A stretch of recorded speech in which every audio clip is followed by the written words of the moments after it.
Hey everybody, and thanks for tuning in to Woodcrest Bonsai. A few months ago I took these Parrot's Beak that were growing in ice cream containers, and the containers were almost disintegrated. The trees were also growing all up into each other, and it was just a giant jumbled mess. And as you can see, I put them into fresh ice cream containers because this works for me. I know it might be a little out of the norm, but I get good results. But now you can see they're growing. I have 30 of them, and you can see they're now growing all into each other again. I've been pruning some of these guys on the end, but they really all need another pruning. So I'm not going to bore you with pruning 30 of the exact same tree. So what I'm going to do is select 4 or 5 and then show you the process that I do. This is pruning probably number 3 or 4, and the first few did not get televised. Film at 11. And then the last video, and you can check out that video right here, had me taking them out of the old ice cream containers and cutting them way back and putting them in these. So now this is the next step. So every time I do a growth and reduction, I'm trying to develop more and more and more of the structure of the tree. So that's what I'll be doing in this video. So I'm going to move to the bench, grab just 4 or 5, what would you call it, representative samples. And I've got some oddballs that I'm also going to show you because I kind of like a couple of the oddballs. The rest are all very similar, and you'll see that too. So I'm going to move to the bench and then we'll get started. Here's the first one that I've selected. It has some decent nabari already starting, although that's still in the formative stages, and as you can see, it's growing like crazy. So the first thing to do is just remove all that excess growth, regardless of whether it's attached to a branch that I want or not. And also, Parrot's Beak, even though they're small, they have nasty little spines. So I keep my yard trash bucket very close. So now I'm going to take some leaves off here. Now if we look at this tree, if we look at the tree here, it's got a huge scar there, which I'm going to try to hide in the back. So this is going to be the front. And once we take those leaves off like that, we can see it has very nice movement. It has first main branch here, and actually there's 3 choices. There's this one here that was very long. Well, that's just a leaf. But I could also use this tiny little guy, and that's what I do a lot, is I will remove the heavier, thicker growth in favor of the smaller growth. And this one here is on the inside of the curve, and it's also really close to what I'm going to use as the first main branch, so it's coming off, and so is that guy there. And you can see right here there is, let me move in a little closer and get rid of some of these leaves. From my eyeball it doesn't look like it, but the camera does something completely different. These are 2 bar branches. Bar branches defined as coming out of the trunk at exactly the same place, and that is never good for the design. And since this is my first main branch, I'm going to cut this one off so that this one is the second main branch.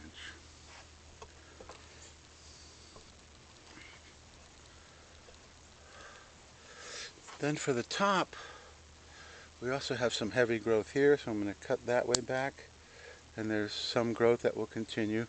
And then the apex, we see we have some new growth here, but that is too close to where the trunk bends, so I'm going to reduce that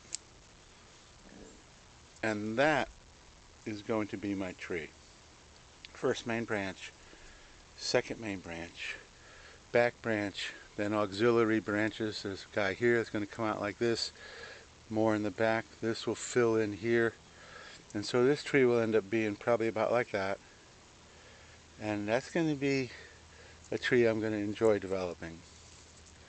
Because sometimes when I say that's going to be a really nice tree, I think like I'm bragging, and I'm trying not to brag, because it's just what I like. This is what I'm trying to do, is just show you how I like to style my trees. So there's number one. And he's number three. I took two out that I didn't really want to show you. Not to say necessarily that they were ugly, but just I decided to try to find some that were not more developed, because they're all developing at exactly the same rate, but that had a little more example of how I'm trying to grow my trees. So that's number one.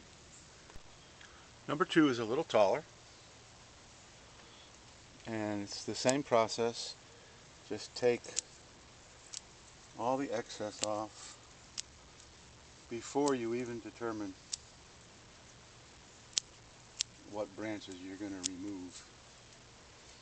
Because for me, growing pre-bonsai is always about growth and reduction, growth and reduction. Let them grow out. And then normally I wouldn't do this. Normally what I would do is I'd pick it up and I'd just eyeball it, but that's going to be difficult to capture on camera, if I got the tree like this. So I think this makes a nice front. So I'm just going to take off some of the leaves that are hiding the trunk line so that you can see the trunk line. Ugh, you got mosquitoes. Well, it's summer in Florida. I think it's summer everywhere in the United States, so we all have mosquitoes. So now we have this branch here that is going to come off completely. This will be my first main branch right here. This guy here I'm going to keep as a sacrifice branch. I'm going to take this off. And if you don't know what a sacrifice branch, it's simply a branch that you're going to keep on the tree in order to thicken the trunk. The trunk will thicken from the branch down as long as you let the branch continue to grow and thicken itself. Then when it's done its job, then you take it off. That's why it's called a sacrifice, because it's not part of the design of the tree. So this first main branch is actually going backwards, so it's going to need a little bit of wire in the future. And then we have our second main branch right here. It's not in a perfect position, and there's two of them. So I'm going to remove that guy, because you want your number one and two branches to be at 10 o'clock and 2 o'clock, like that. And you always want your front open so you can see the trunk line. And that's really about it for this guy. It has a nice trunk line. It has an old scar that's healing, which is kind of cool. Gives it a little more impression of age. Sacrifice branch. And then, so if this is typically your first main branch is 1/3 of the way up the tree. So if we do a third and a third and a third, this is going to be a taller tree. Also has decent nabari. And if you've watched any of my other videos about taking rooted cuttings and putting them into a training pot for the first time, I always try to feather the roots out with my fingers. And this is the result you get. Nice roots moving all the way around. They're not perfect, and now I'm not going to really mess with them. I'm just doing the tops. So there is number two. I have to show you this one because this one's one of my favorites. It has an incredibly ugly root system, but I find it very interesting. And I'm going to call this tree the spider, because it kind of looks like a spider scurrying across the ground. And I've been working this tree quite a bit, so you notice there's only two branches that have really elongated a lot. So this is going to be a much smaller tree.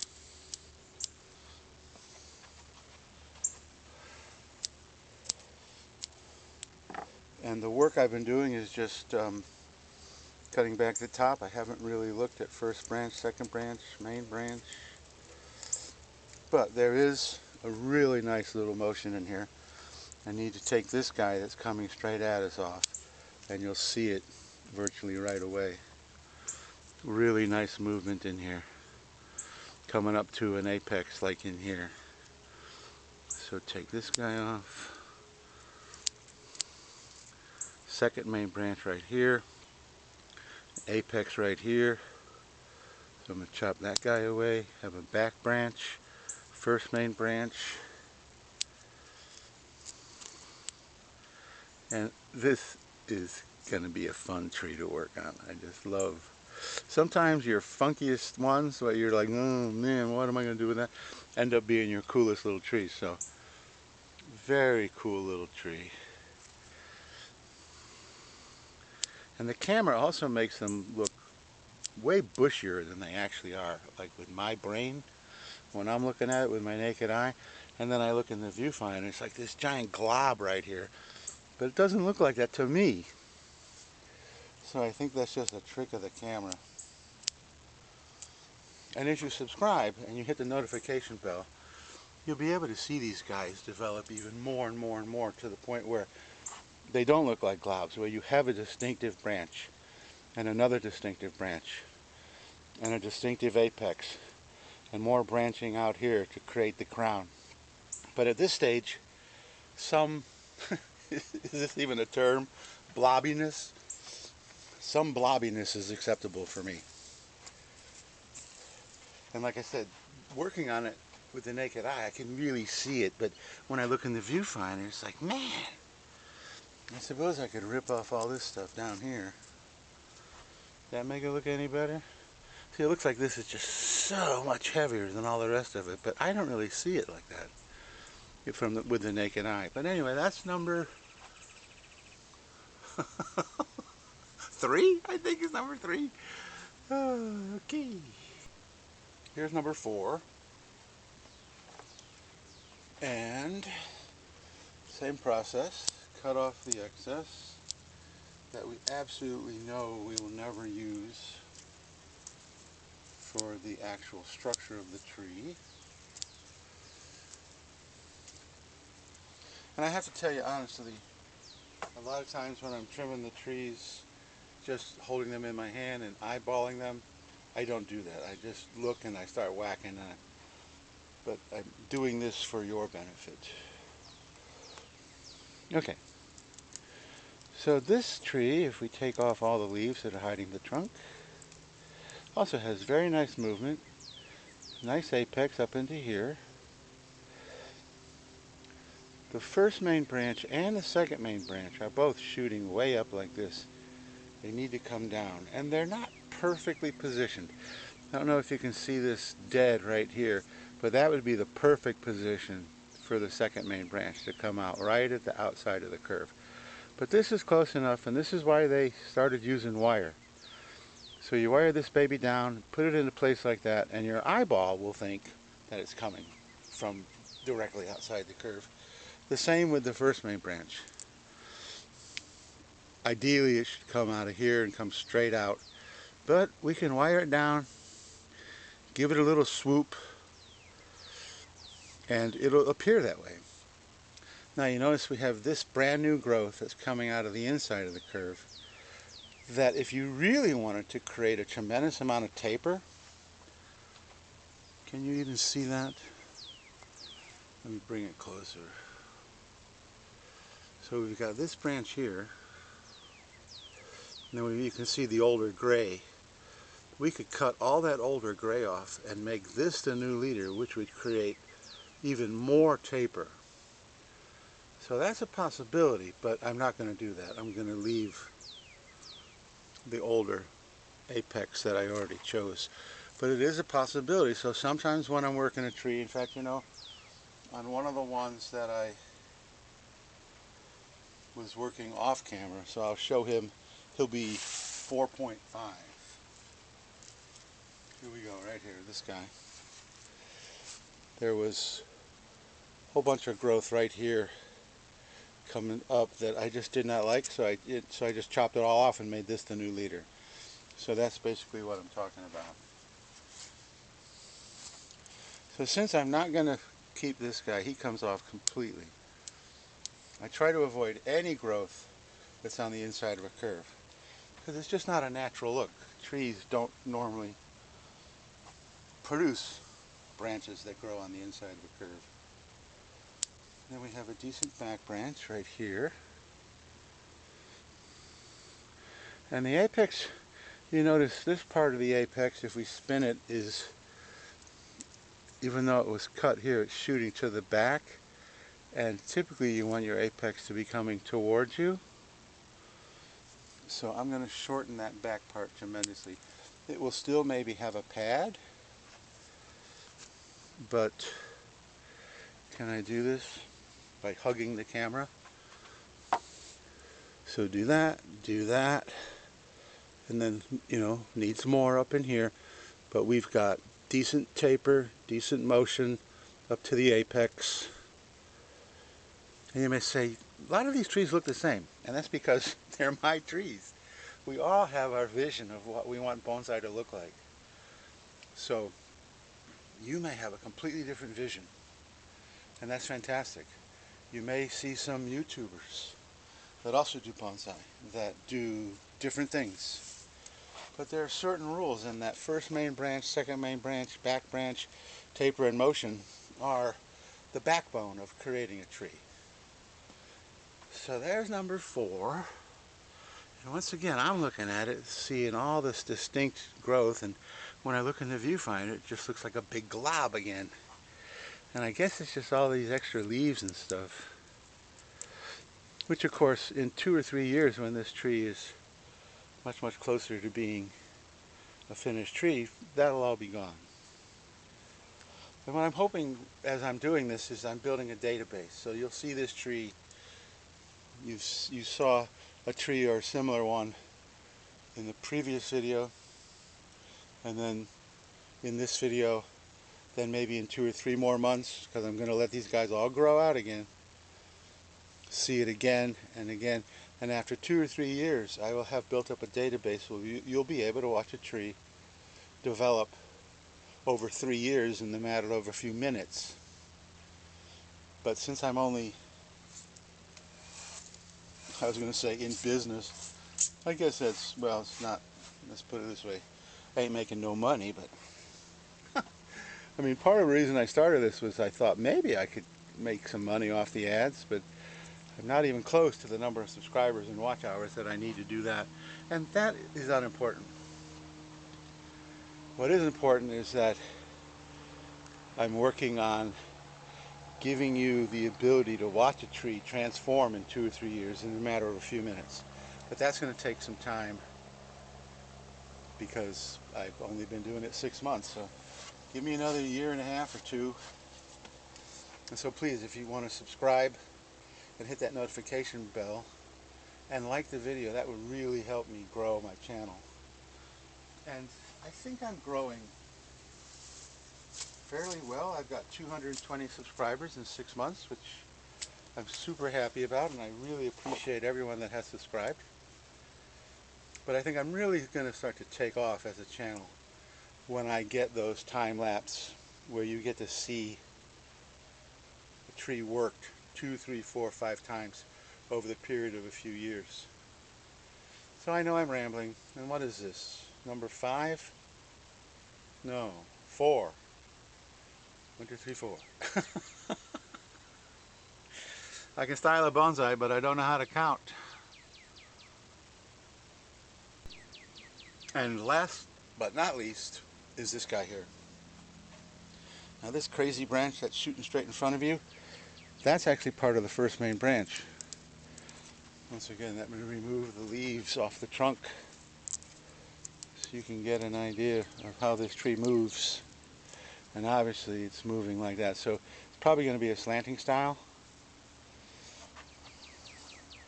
And this guy in a perfect world would be shooting out like that. And once again, little wire and voila. But we're going to cut it way back. And we're going to cut everything way back again.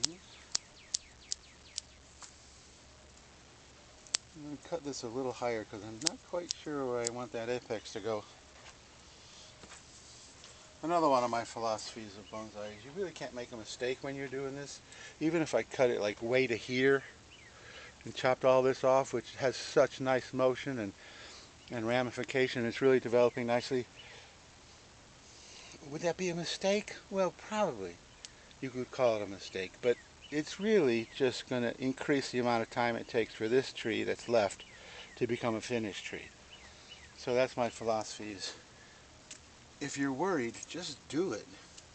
You can't really make a mistake. You just increase the amount of time until you get a finished tree. And for me, playing with my trees, watching the development and enjoying this process is really why I grow bonsai. The finished trees are nice and they can be very meditative when you've got a finished tree and all you're really doing is just pinching off brand new growth around the whole tree and it's just really styled beautifully. That can be very meditative and very wonderful. But I really like this part just as much as doing that. And this guy, once again, he looks like a giant blob. But I love the way it moves up into here. Really has really nice motion coming up into here as it comes this way and then up this way. And probably going to take this as the apex, so it's got movement and then it kind of comes back against the grain a little bit and then more movement and then another little bit against the grain and then more movement up into the apex. So this is, of all the ones I've worked on today, this is probably my favorite just because it's got so much development up here versus the other ones. Not to say that the other ones won't make nice trees. And I love the spider, he's cool. Yeah, this is, I just love the movement. It almost has a serenity to it. I don't really know how to describe it. If you're doing bonsai for any length of time, you know what I'm talking about. So that's it for today. I am now just going to rapid fire. Well, you know what? Maybe I'll show you a rapid fire. So here's number 6. I'm just going to take this, and this is rapid fire. Boom, boom, boom, boom, boom, boom, boom, boom, boom, boom, boom, boom. Done.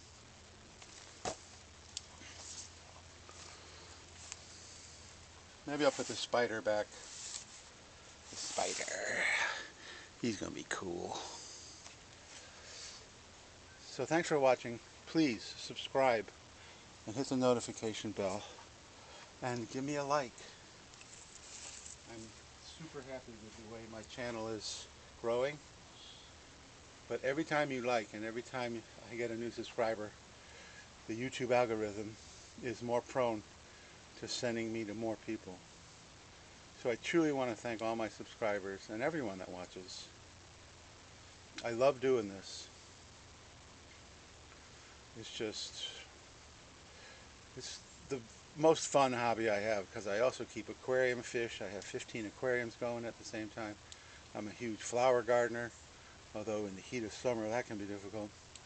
But bonsai is my passion. It's what I absolutely love, especially taking raw material and turning it into finished trees. So thank you so much for watching. I hope you were able to see my philosophy on what I'm doing with these guys. And if you can add some of the techniques I use to your bonsai growing, then that's fantastic. Leave me a comment. Let me know. Do you like what I'm doing? Do you not like what I'm doing? I don't really know what else to say. But I love the spider. Oh, we don't really see his roots. Look at the roots on that guy. He's so cool. Alright, so thanks for watching, and I'll see you in the next video.